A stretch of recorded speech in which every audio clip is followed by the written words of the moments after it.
Welcome everyone to the 13th Annual Growing Online Learning Conference presented by Illinois Community Colleges Online. The theme for this year's conference is Teaching, Learning, and Caring. We hope that this conference provides some assistance as we continue to teach and learn in challenging times. And as I say this, we just had a winter storm, and so, you know, the remote work today, we're all safe and secure, hopefully, in our homes as we get started with this. I'm Jeff Newell from the Illinois Community College Board, and I'll be moderating this session. This year, our conference is going to be just a little different. Our keynote today will be 1 hour in length, but the other sessions will be a half hour. We're all a little tired and a little extra busy with everything that's been going on over the last year, so we wanted to shorten your time commitment out of respect for your needs, and we hope you find it helpful. We want to thank Heartland Community College for providing the web conferencing platform today. And please note also that there's a live transcription for today's services, so we have captioning available as well.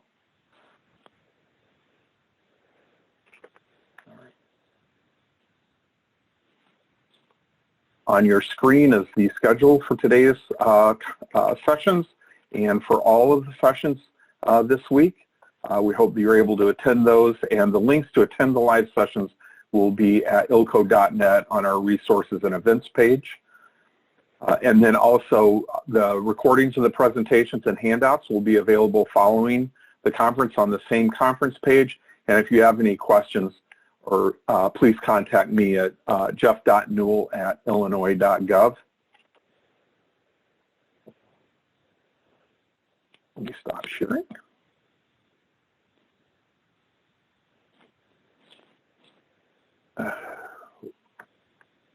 Okay. Having a rough start this morning. At this time, I want to welcome our speakers today. With us today, we have Rachel Boldman, the Director of Crisis Intervention and Prevention Services at McHenry County College. Vinny Cassio and Mary Grimm are wellness professionals at Elgin Community College. And Dr. Janice Malik is a professor of sociology at Heartland Community College. When we began to develop the theme for this year's conference, we were struck by the stories we were hearing, the stress and the difficult life situations. Students and faculty both are dealing with a complex set of issues, from pandemic fear to financial insecurities to burnout and depression. Students and faculty both are learning how to do teaching and learning in a new Zoom-heavy life. And it's not just the pandemic, it's also social justice issues and political craziness that we've been seeing play out during the pandemic. With that in mind, we wanted to touch on caring as a critical aspect of the teaching and learning process in these times. How do we care for ourselves and how do we care for each other? And that leads us to today's keynote session, COVID fatigue, a trauma-sensitive approach to moving forward. And we want to thank our presenters for being with us today. So welcome Rachel, Vinny, Mary, and Janice.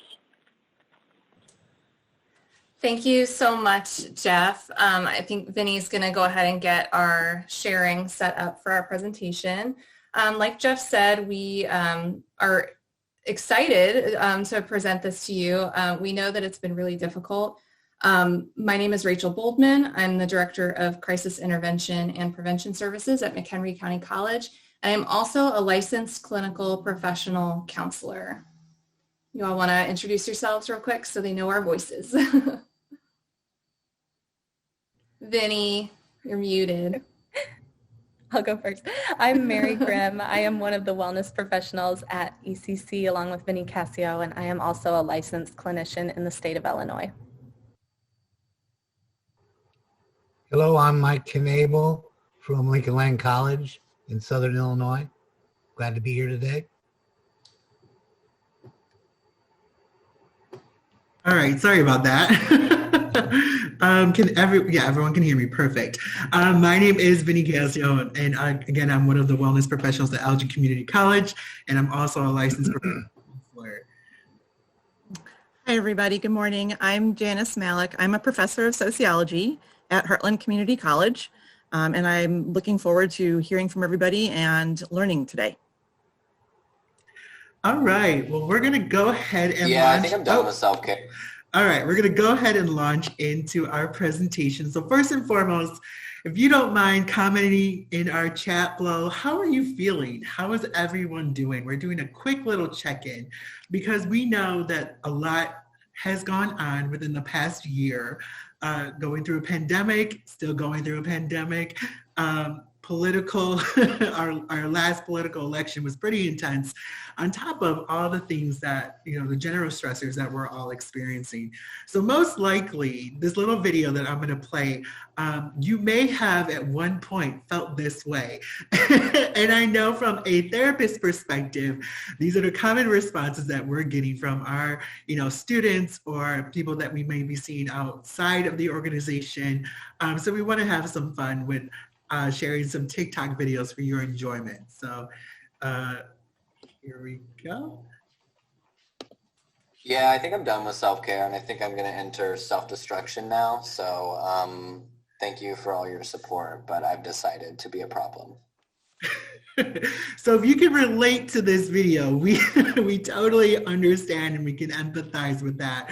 And today, we're going to touch on some heavy stuff, but also bring some really cool tools that you can use and incorporate into your daily life, into your own personal self-care plan, which we'll talk more about in a minute or so, or a couple of minutes.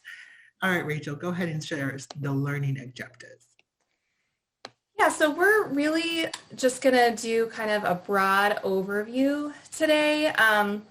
Gaining a broad understanding of trauma, we want to talk a little bit about what you're seeing with your students and kind of how you're dealing with that. But we also want to focus our talk inward to ourselves and how we're taking care of ourselves and how we're taking care of each other, because taking care of students is a lot. And just from the chat, I saw a lot of, I'm drained, I'm exhausted, I'm tired, I'm grateful, but I can't wait until it's over. And I think that's an important perspective as well, because we're going to talk a little bit about resilience and, again, that moving forward piece. But most of all, we want to give you some things that are going to help you apply the knowledge and understanding to our work with our students and our colleagues and ourselves.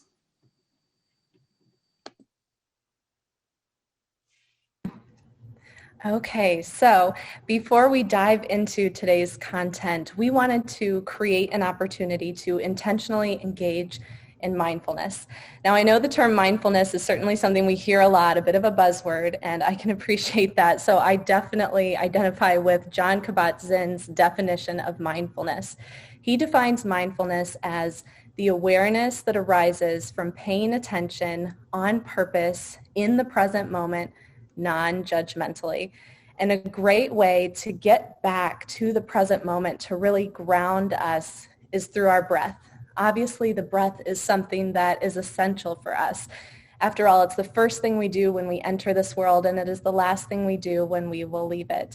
The breath also is its own rhythm within our body. Each of us has a different rhythm, and our body is really good at breathing on its own, thank goodness, because it's also something we often take for granted. And when we get stuck on autopilot mode, we forget to pause and come back to it. So it's a great way to help us create more of that awareness within our own body and in our own mind. So if you all will please allow me to guide you, we're going to do 3 breaths today to get back to the moment. And you can follow this cute little graphic along on the screen, and I know it's kind of glitching a little bit on my end, but basically it's just 3 seconds of an inhale, 3 seconds of a hold, 3 seconds of an exhale, and then 3 seconds of a hold, preparing us again. So we're going to do it 3 times. The first one is just to get used to this. For those of you who may practice mindfulness and actively practice deep breathing, I encourage you to just follow along with the rhythm of your body. But if not, if some of you find that you are very tense or you hold your breath when you become stressed, I encourage you to practice it this way. So go ahead. Also on the exhale, feel free to make a bunch of noise. You're all muted anyway, so go ahead and breathe in through your nose or through your mouth, whatever's most comfortable, creating that whooshing sound with the exhale. So let's go ahead and begin. Inhale and hold and exhale. Very good, and hold Excellent. So maybe noticing little bits of what was going on in your body right there. Was there tension? Was there relaxation? Was it difficult to breathe or to hold? Maybe you notice thoughts or emotions welling up or coming in. And I want you to take that and carry that into this second breath. I would like you to pay attention and do a scan of your body from your head to your toes, from ear to ear, paying attention to what's coming up for you. If it is emotions or feelings, let them come just like waves, come in and then out, just like waves in the ocean. So let's go ahead and prepare again for one last breath, or for our second breath, excuse me. We're going to go ahead, and I'll let the screen catch up with me. Okay, here we go. Let's inhale and hold and exhale and hold. Very good. I hope that you were able to maybe notice or have some more awareness of your body, of your mind, what was happening for you in that moment. On this last and final breath, I would like you to set an intention for today. I noticed a lot of feelings that were popping up in the chat. So maybe it's just a simple word. Maybe it's resilient, or maybe it's a phrase, I am strong. Whatever that is for you, whatever resonates for you, I would like you to use that on your inhale and on your exhale, repeating it over again to yourself, your phrase or your word, to set the intention for the rest of this presentation and for today. So we're going to go ahead, get everything out, and prepare for the inhale as I let our screen catch up. Okay, and let's go ahead one last time. Inhale and hold and exhale. And hold. Okay, thank you so much everyone for participating and allowing us to guide you in this mindful moment. I hope that as you go throughout the rest of your day and this week, you will allow the breath to bring you back and ground you to the present. I'm going to hand it back to Rachel. Thank you. Thanks, Mary. That was awesome to be able to reconnect. One of the reasons why we wanted to do that is because we are going to be talking briefly about trauma. And although we're kind of limiting our main discussion on trauma's effects of the brain on the brain and body, and then on COVID-19, just keep in mind that even discussing trauma in general can be difficult for people who have experienced trauma. And a lot of us have. So if you need to turn off your camera, you need to step away, reset, do some deep breathing, please take care of yourself. That's what this presentation is all about after all. And I also want to be clear that to be trauma informed, we're not talking about needing to be a therapist. To be trauma informed really means that we operate through a lens of an understanding that we've all experienced something traumatic or something difficult. So the definition that we're going to work from today is really broad, very, very broad. Trauma as any negative life event that occurs in a position of relative helplessness.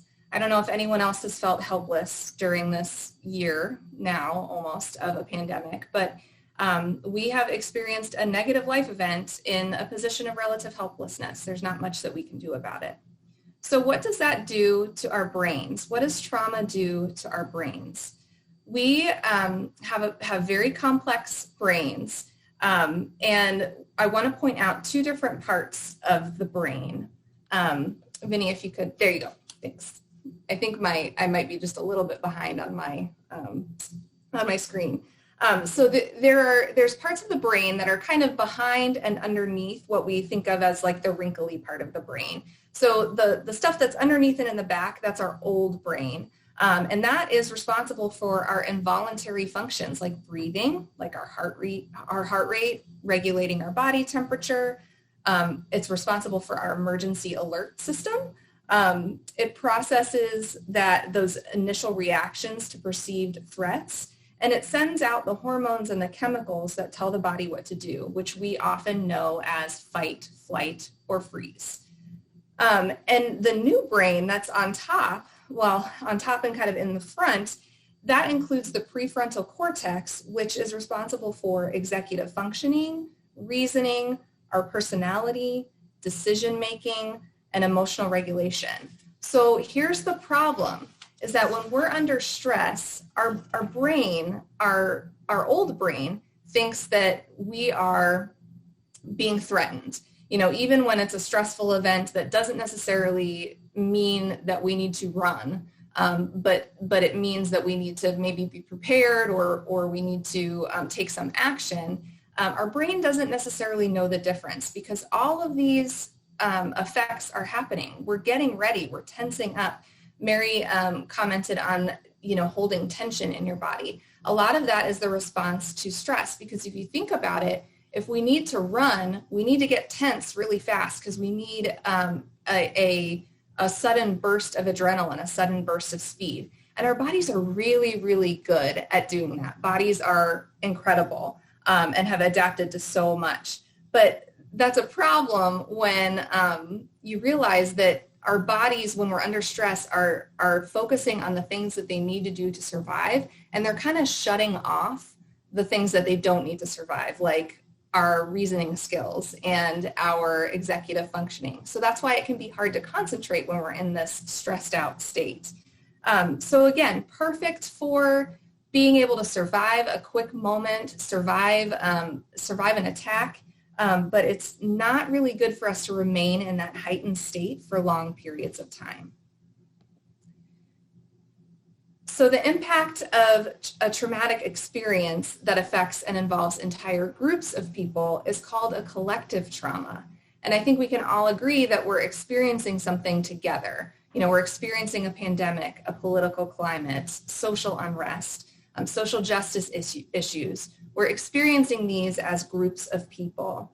And it causes distress in large groups of people as a collective, and can actually fundamentally change a community or a society. It changes through laws, through policies, through social norms and relationships. One of the examples that I think about as far as collective trauma changing us as a population, as a people, is how after 9/11, we've changed what we wear to the airport. Because policies have changed and have adjusted around things that we know now that we didn't know then, or we didn't have heightened awareness of then. We have to take off our belt and our shoes, and we have to take all our electronics out of our bags. So I don't know about you, but when I'm in the airport security line and someone has a belt on, I'm like, why did you wear a belt to the airport? You have to take the belt off, or why did you wear those complicated shoes? You have to take them off. So there are adjustments that we have made to the things that we do in response to those changed policies. And then just the collective trauma of COVID-19. It's unique, it's unique in that it's an illness, it's a pandemic. So a lot of us have experienced a lot of loss of loved ones, of employment, of income, social activities, shared grieving for losses of family members and friends, not being able to get together to do those tasks of mourning and of grieving. And we've lost hopes and dreams. Our graduates who were so excited to line up and walk across a stage. Yes, they still graduated, but they lost something in that process. And I think we need to recognize that. Social isolation has been traumatic for us, for our students, for our students' children who are in schools learning online. There's a lot of fear of getting sick or of passing the illness on without knowing it. And then think of all of the change that we've been through. We're on campus, we're off campus, we are remote, we're hybrid, we're, we can eat at restaurants, we can't eat at restaurants. There's just this constant change, and it's really, really hard. And I don't know about you, but I am just tired of it. COVID fatigue is real. And it's because of accumulated stress. And it's because of that heightened state that we're in, that preparation to fight or freeze. And we're just sick of it. I'm tired of being cooped up. I'm tired of being careful, to be honest with you. And I'm really just kind of being transparent with you. This is where I'm at as well. And sometimes I like working at home, but sometimes I'm like, you know what? I want to be back with my friends. I want to be back in that workplace environment. And I think it's important to recognize that and honor that in ourselves and validate that in ourselves, that we are all going through a lot and we are all sick of it.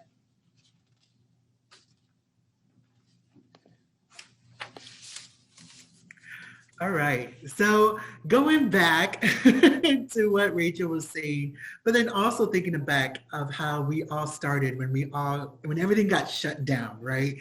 And, after, the first couple of weeks, we're like, okay, this is what it's going to be like. We're going to be at home for a little bit. And so I wanted to share some funny TikToks of what the expectation was initially when we first started working remotely to what it can be sometimes reality-wise. So I hope you all find this humorous. I'm going to be so productive now I don't have those annoying office distractions.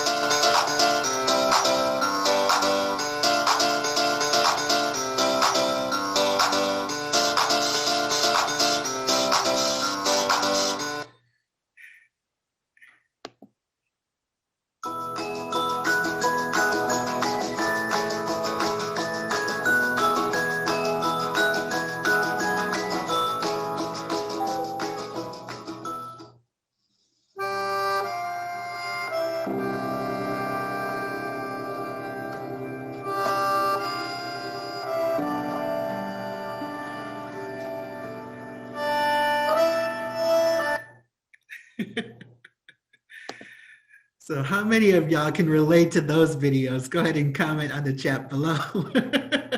But again, in those videos, you can kind of see the sometimes the deterioration of our own personal self-care, right?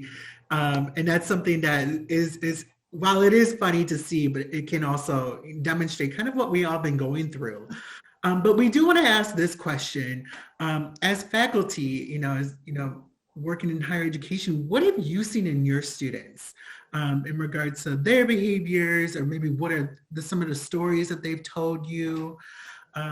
Rachel, Mary, and Dr. Malik, if you don't mind kind of observing the chat, 'cause it's hard for me to see what are the responses, and go ahead and saying them out loud for me. I would like to just chime in here too. So please drop your responses in the chat, but I also want to go back to something that Rachel made a point of with 9/11.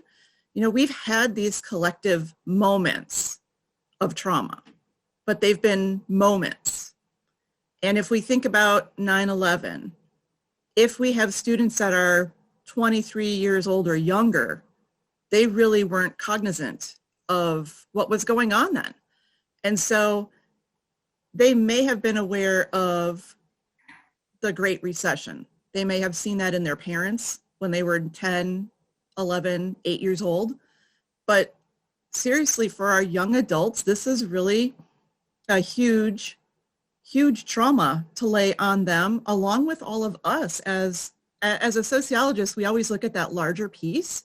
And as a society, we haven't dealt with something of this magnitude for over 100 years.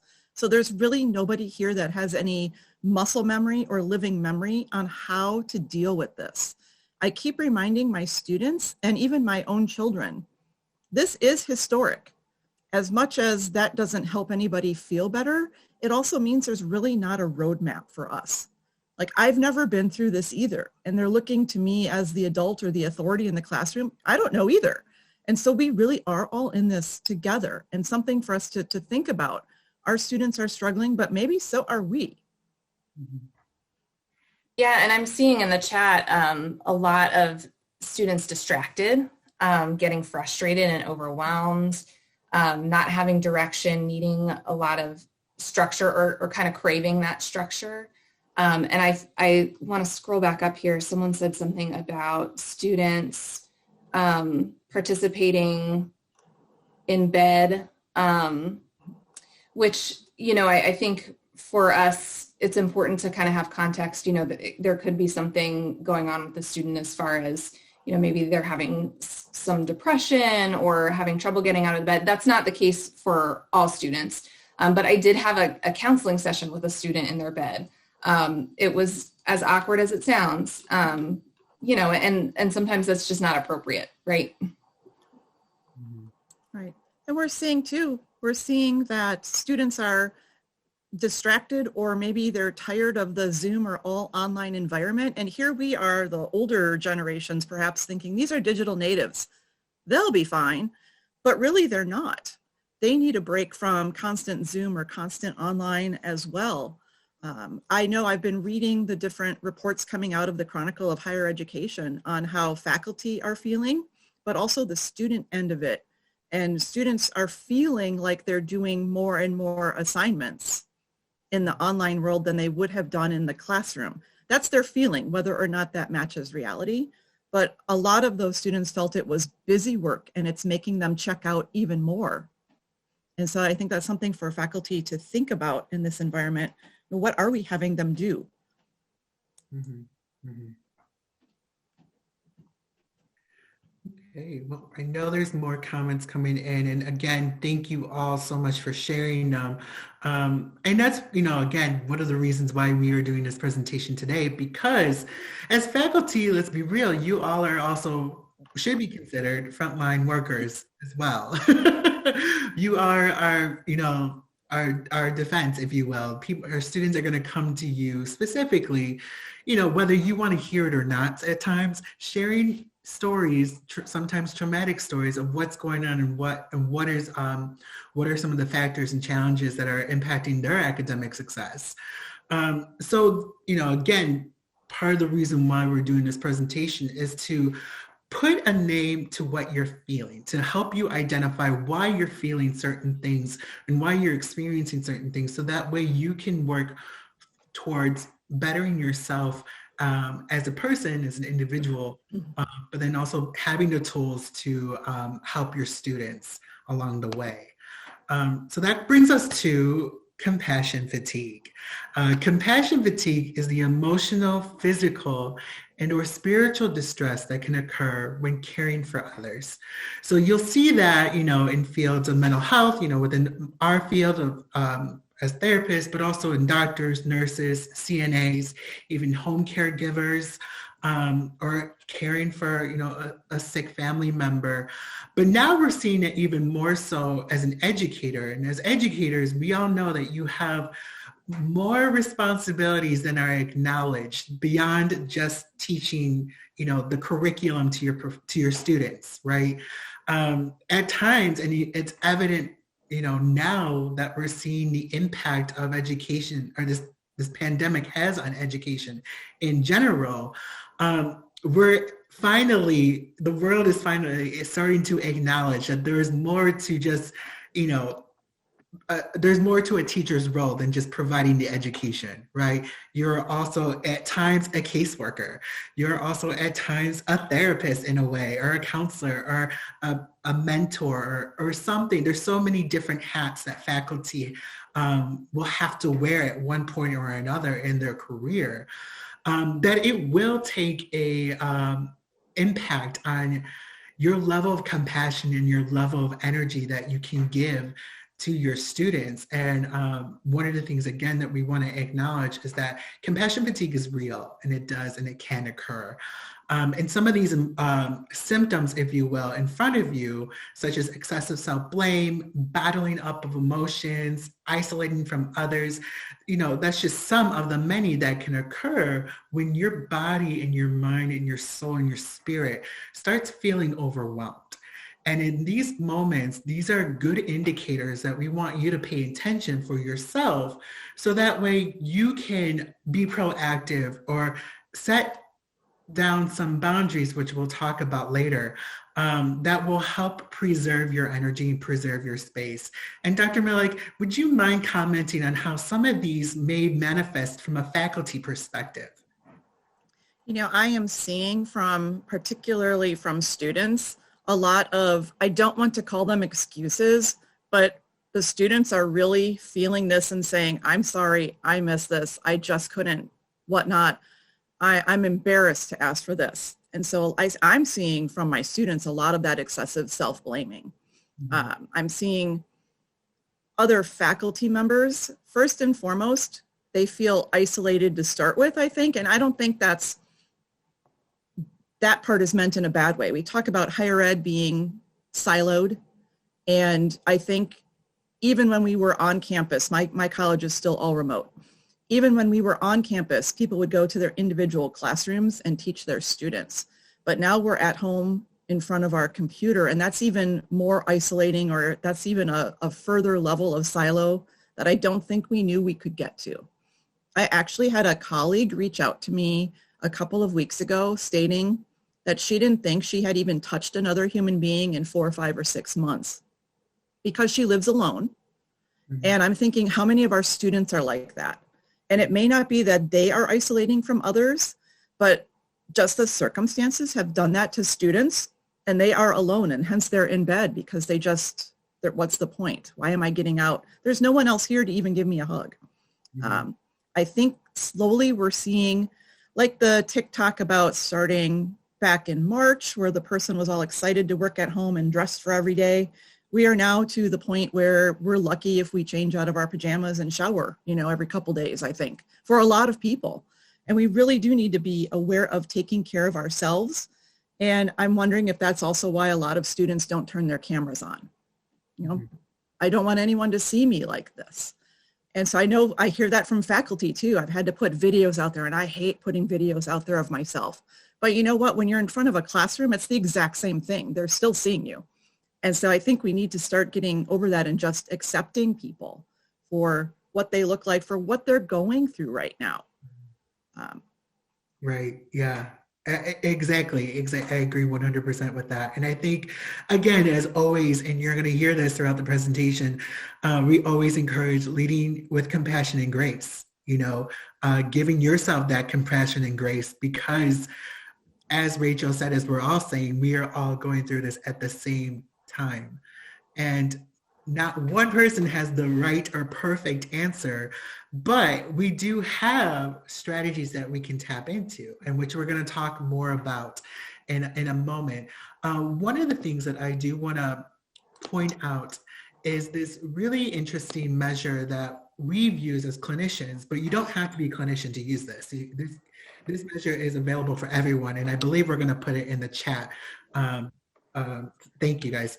It's called the Professional Quality of Life, or the ProQual Self-Report.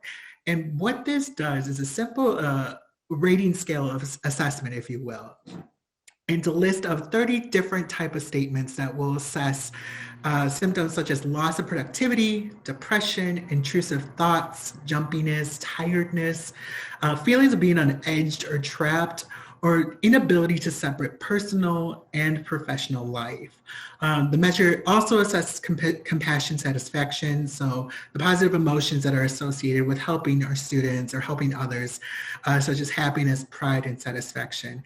And again, the reason why we're providing this measure for everyone to tap into is because it's a great indicator, it's a great assessment to kind of see where you are on that spectrum of compassion satisfaction or compassion fatigue, burnout, and so forth.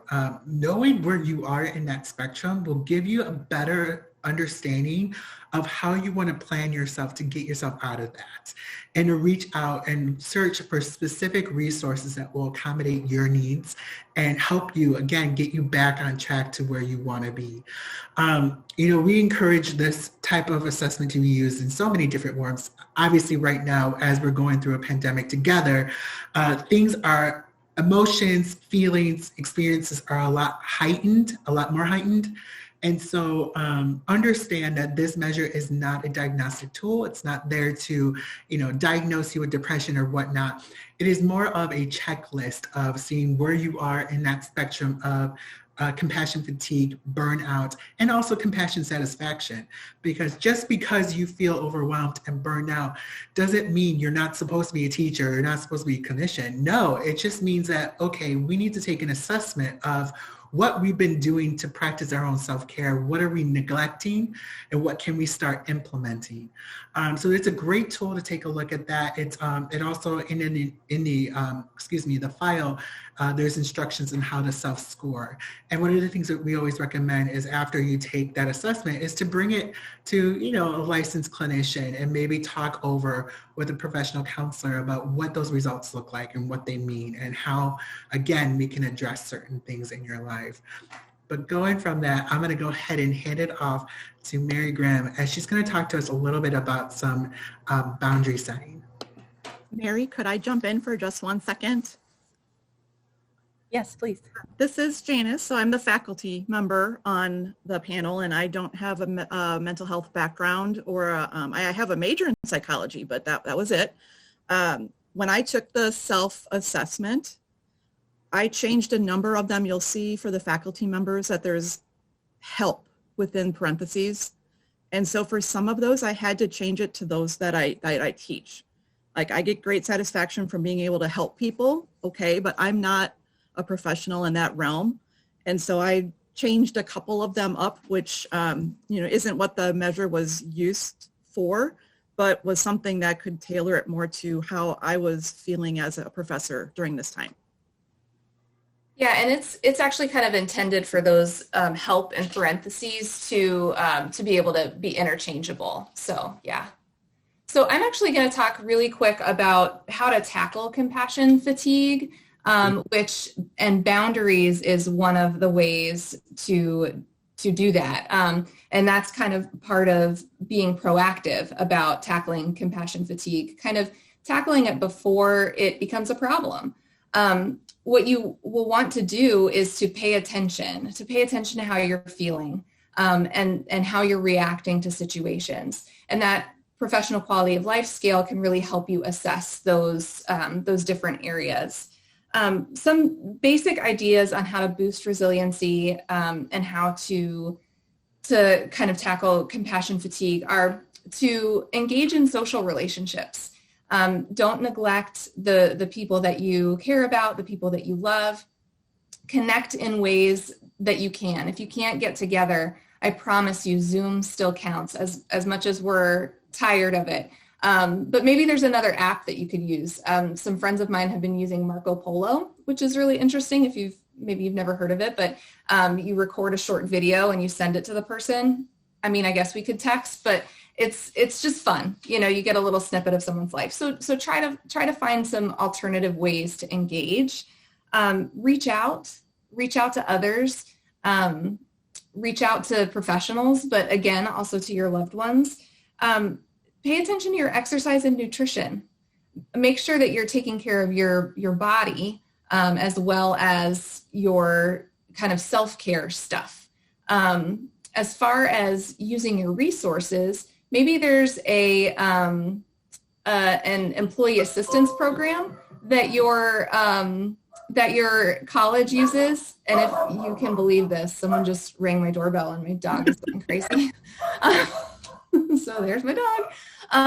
So I think if you can talk to those around you and figure out what are the things that you can do. Is there an employee assistance program that you can access, usually for free? Usually you can get counseling for free through that EAP.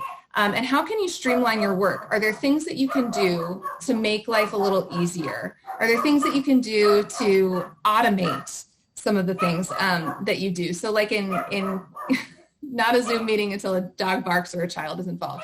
You are correct, Anita. Thank you.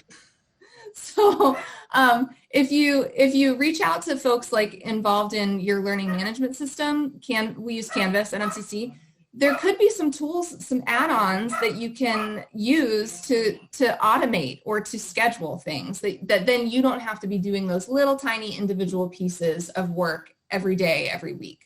So take a look into that and see what you can find for yourself.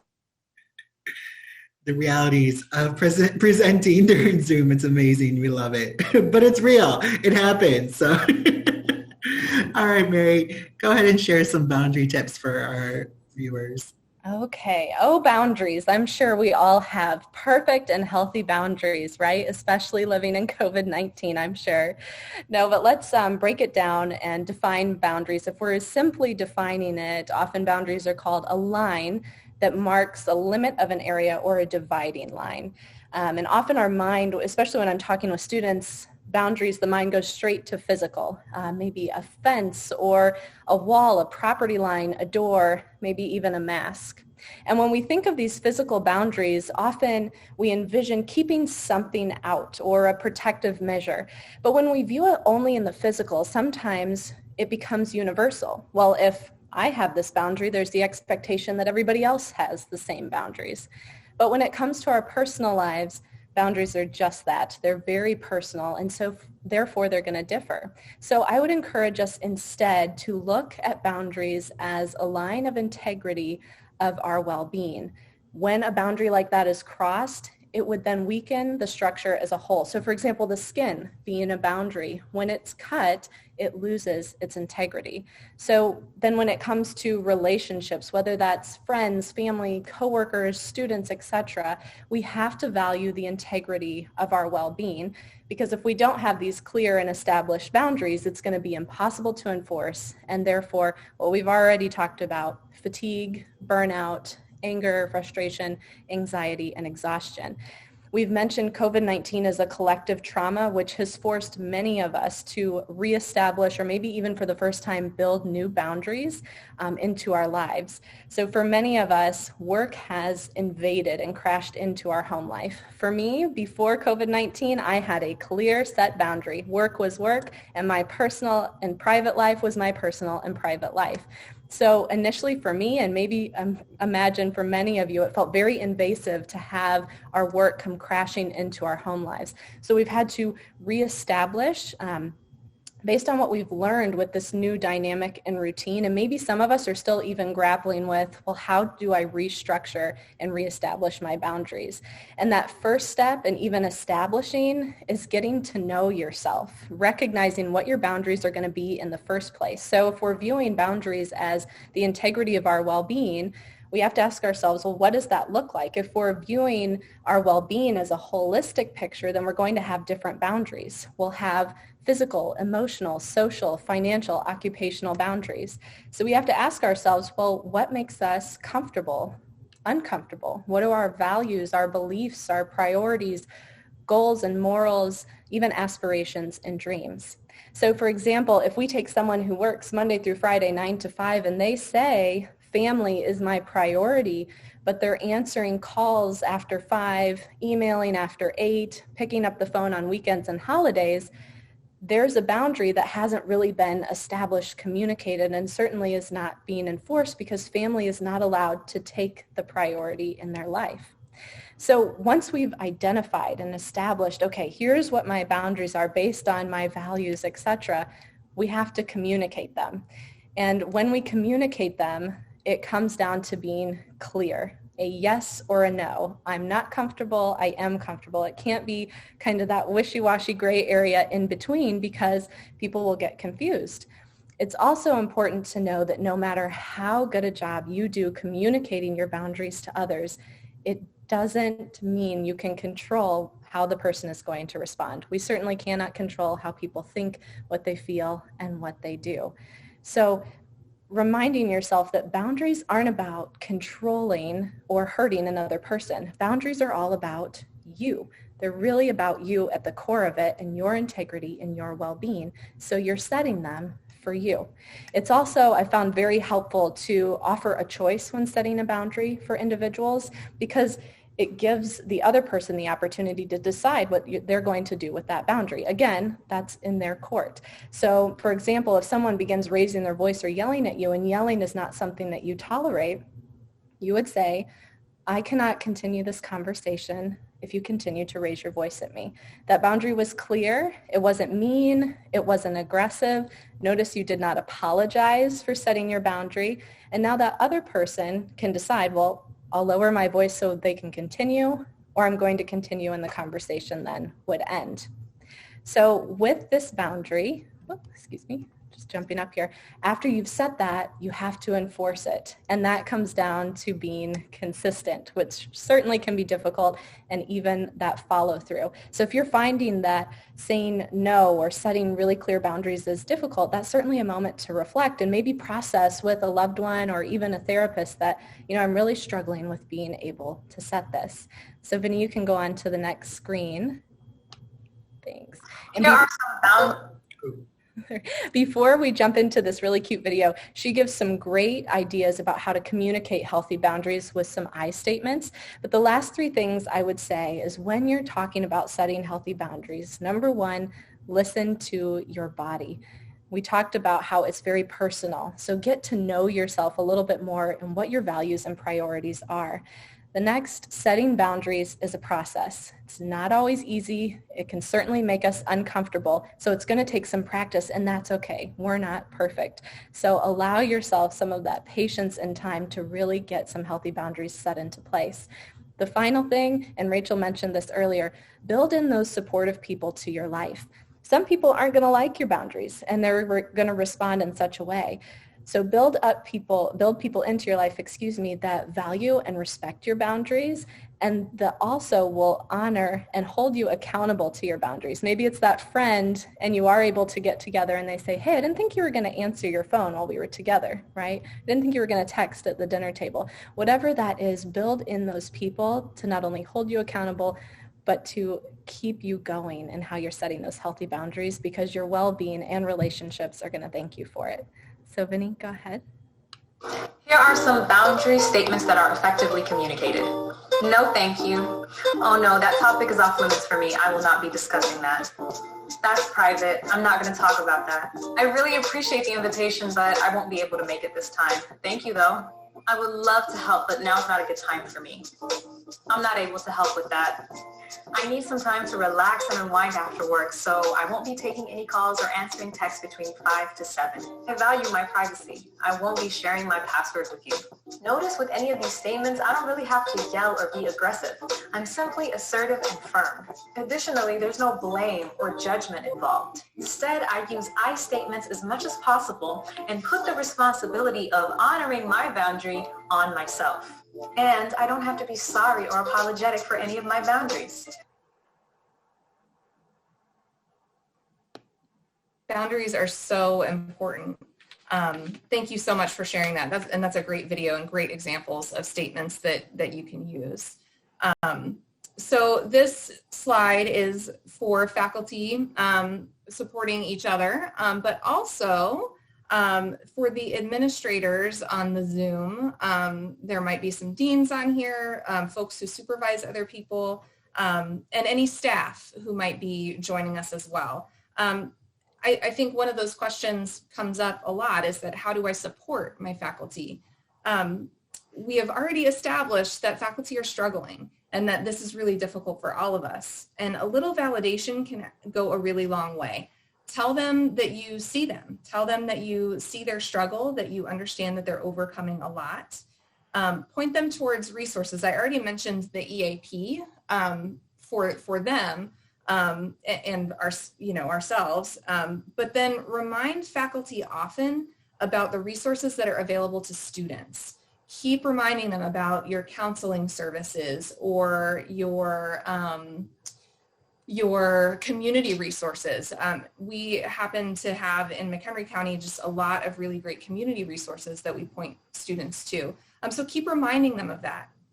And make time for them to connect with each other if that's what they want to do, obviously making that optional. But make it a part of their workday so it's not one more thing to do after work. I think that that's really, really important. Letting them know that it's okay to take a break during your workday and to call a friend or to jump into this little Zoom coffee meeting or something like that. When you tack it on to the beginning or the end of the day, it becomes like, oh gosh, this is something I have to do outside of my role now. But if you put it in, I really think that helps them see that you value them as people and that they're not just a machine pumping out scholars all day, and informing students all day. So make sure that they understand that you see them as people. And then lastly, we're asking them to have a lot of flexibility. We're asking you, faculty, to have a lot of flexibility with students and just in general with all the changes that are going on. There are so many ways that we can extend flexibility and grace to our peers, faculty, but also to those that you supervise, administrators. There are so many different ways that we can extend what we're asking them to extend to students to them. And I think that we should try to find ways to do that however we can. Okay, we're going to show this video quickly, and then Dr. Malik will take over from there.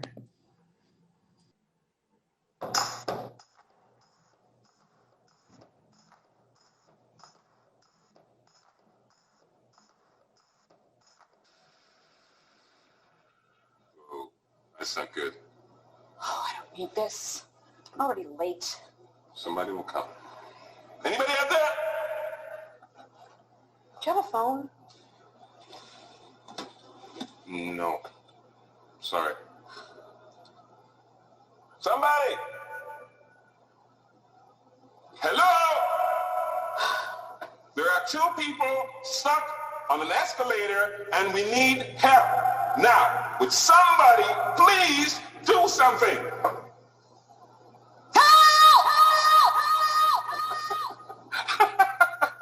I don't believe this. You gotta be kidding me. I'm gonna cry. Well, there's not enough left to do, is it?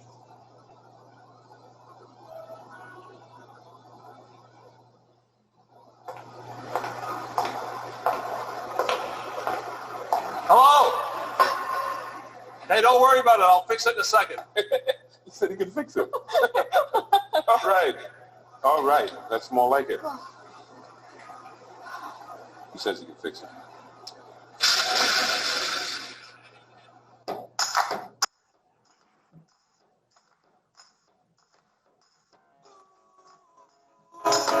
Walking down the sidewalk, kicking my feet as I'm moving to the music. Step to the beat. I woke up today, canceled all my plans, and I stepped right aside with my guitar in my hands, and the notes became alive as the sound caressed the air, and I kicked it up a notch as I strolled without a care, 'cause I'm going out. All right, so we have to ask, how is this situation similar or mirror to what we are currently dealing with during this pandemic as faculty and administration? Yes, and if you would put your ideas in the chat, I think for many faculty, higher ed and our careers are like that escalator, and we don't see any other way to move up the ladder, to move forward. And when you see a video like that, it's absurd, right? All they have to do is walk, do something a little different. And I think right now in higher ed overall, that's what we're thinking about, is how to do things different. We've been in this situation since last year, March. And at first, as should be, the focus was on on students and supporting students where they are and just doing anything we could for the students. And I know different institutions supported faculty in different ways. My institution was wonderful in helping students move to the online, or faculty move to the online environment, but not everyone got the same support. And so it's something to think about. Even now, there are people who probably still need that kind of support, and they're so used to just going up the escalator. I think some people might just be on pause, waiting for face-to-face classes to come back. And they're not going to do anything different until face-to-face classes come back. But in the meantime, we've spent almost a year being stuck on this escalator. There's some really good comments in the chat. Deep breathing and coming to acceptance has helped. Acceptance is powerful. It's really powerful. And then it reminds me of translating in-person classwork to online learning, thinking everything should be the same. Keep adapting. Sometimes I go back and forth with students on email. and we get frustrated, why don't we just talk on the phone? Yeah, just moving to just a quick different thing. I'm sure that, that person has found that really helpful. That's great. Great examples. Staying organized. Yes, and I do want to acknowledge, Maria wrote in the chat, and this is very important, these characters don't appear exhausted, but when a person is exhausted, collectively traumatized, etc., it is challenging to even think of some kind of alternative solutions. Yes, you are absolutely correct. And that's part of being in that prolonged state of stress where, if we were fighting and solving the problem and then it was done, that would be different than this prolonged state of stress that we're in.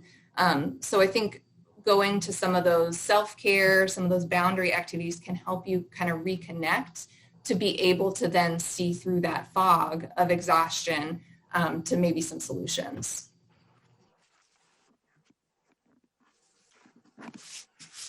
I like the comment about the, this is not learned helplessness. No, it's not.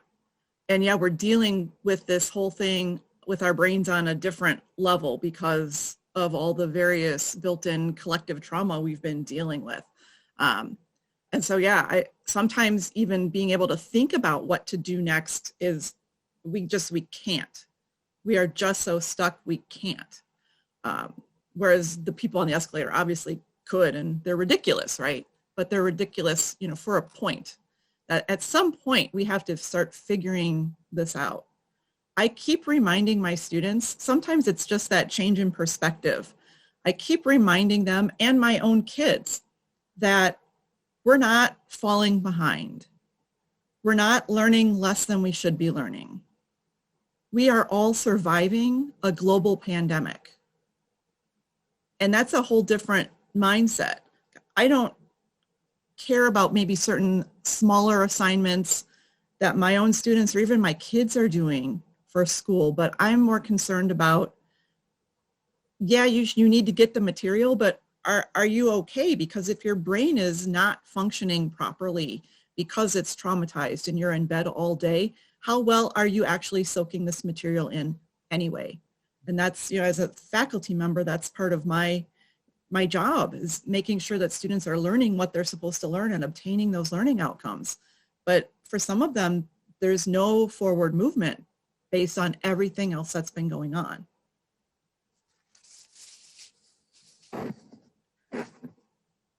All right. So again, wonderful conversation. And again, thank you all for commenting on our participating in our presentation and so forth. But one of the things we also want you all to do, and you all to leave from this presentation, is something that you can take that's tangible. So time to create a plan and set goals. So we encourage you to take the time to reflect upon your values and what you've learned from this presentation today. But also, we're going to provide you a sample self-care plan that we will drop in the chat box. Rachel, are you able to go ahead and do that for me? I'm working on it. Okay, wonderful. Thank you, thank you. So that way you can just try your best today to set out the tone in which you want to take for navigating through this current semester, for example. We understand, we acknowledge that it's not easy, and self-care is a process. It takes time, and it takes time to implement. But our PDF that Rachel will be putting into the chat gives you kind of like a sample structure of how to create that self-care plan. What are some questions to think of? Some really cool prompts to get you brainstorming a little bit, and also to identify your resources that you have readily available to you. Sometimes when we're stuck in that escalator, for example, right, we freeze and we panic and we forget what resources we have available to us, but then also forgetting to tap into our own resilience and our own coping skills. And so sometimes seeing a physical care plan, self-care plan, if you will, in front of you will help you identify like, oh, wait, no, I do have resources that I can tap into. I do have things that I can. So it's not letting me sign in to upload it to the chat. So that'll get sent to you with the presentation materials. Yes, perfect. Yeah. All right. right, now we're going to break it down and open it up for questions.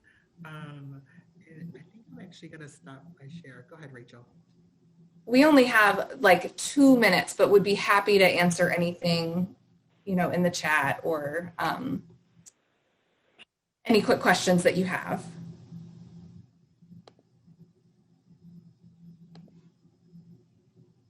Let me see if I can drop it in here too. Hold on. No, I don't. Okay. Yes, we will be sharing the self-care plan. I believe who we're sending it to. I'm not sure. We're going to send all the materials to Jeff. Okay. Jeff, you'll send those out, the presentation materials. We'll post the presentation materials and things on the conference website. So those will be available Great. There at some point following the conference, along with the recording. Well, great. I'm not seeing any questions so far, so handing it back over to Jeff. Thank you all so much for being here. Thank you. Okay. I'll just wrap it up and say thank you to everybody who was able to attend today. I want to provide a special thanks to the presenters. I see a lot of you are thanking them in the chat. Please continue to do that. Great presentation today, and I hope everybody finds it helpful. The conference links to all the sessions will be on the conference website. So if you want to attend any of our future sessions or see the recordings afterwards, you'll be able to find links to all that there. So thank you everybody for attending today, and thank you again to our presenters. We'll wrap it up here. You have a great week, and we'll see you in our next session. Bye everybody.